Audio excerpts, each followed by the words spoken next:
Pedagogical narration shows the process of learning. When they're, for example, when they're playing, what kinds of things are going on, what kinds of interactions, what kinds of connections are they making in their learning. And so I make the pedagogical narrations partly for me to see what they're learning, to show the children what they're learning, and also to show the parents what they're learning. Pedagogical narration is about learning stories, kind of taking a closer look at children's play to see what you can find. Pedagogue is teaching how a child learns, teaching how the step by step. It's a visual learning tool.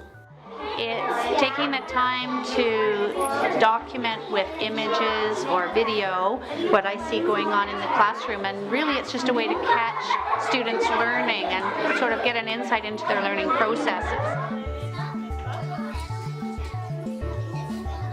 It's a way to show the learning of the children, and we traditionally think of learning showing through paper and pencil tests and products, and I know the children a lot better, and I have a much more broad idea of what does it mean when a child is learning something.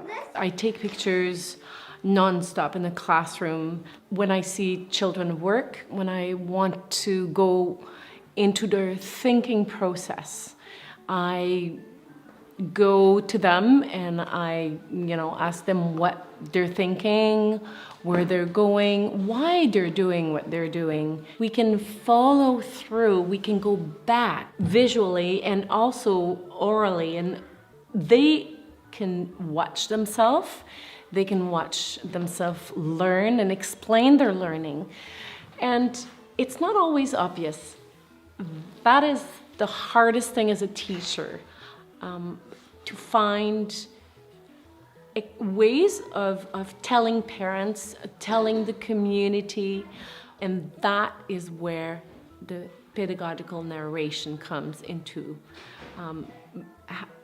being so helpful for us. So it's really getting into the details and discovering things about that child that you might never know if you didn't do that. A boy that I had last year really struggled a lot with behavior in a classroom setting.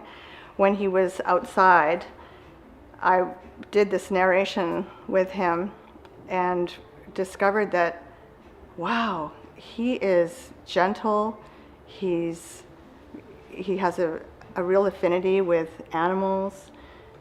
He was a leader in the play, and he was a problem solver. So things like that that you might not notice.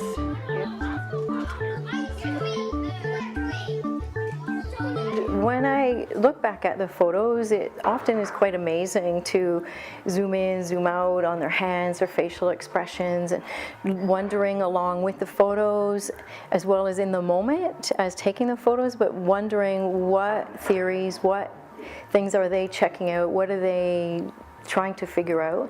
Looking always at children from the image of them being natural researchers already, and always within their play looking to be making meaning of their world, basically. Well, it's magical for us because you can see it, it's simple, it's not complicated, because if it's too complicated then we lose the objective.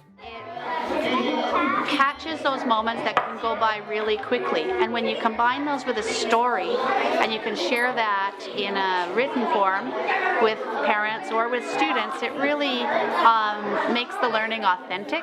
So instead of always directing the learning, it's kind of made me sit back and allow the kids to direct their own learning more. Working with the narrations has been a very, very rejuvenating thing for me within practice.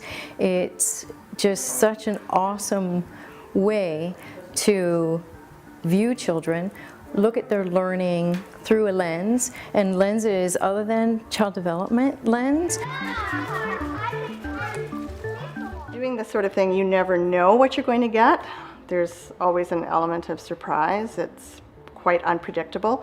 I'm so happy to be able to witness the amazing imaginations that children have, and I don't know, I just feel that it's a real privilege. You know, they really feel empowered, and it's really exciting to see that.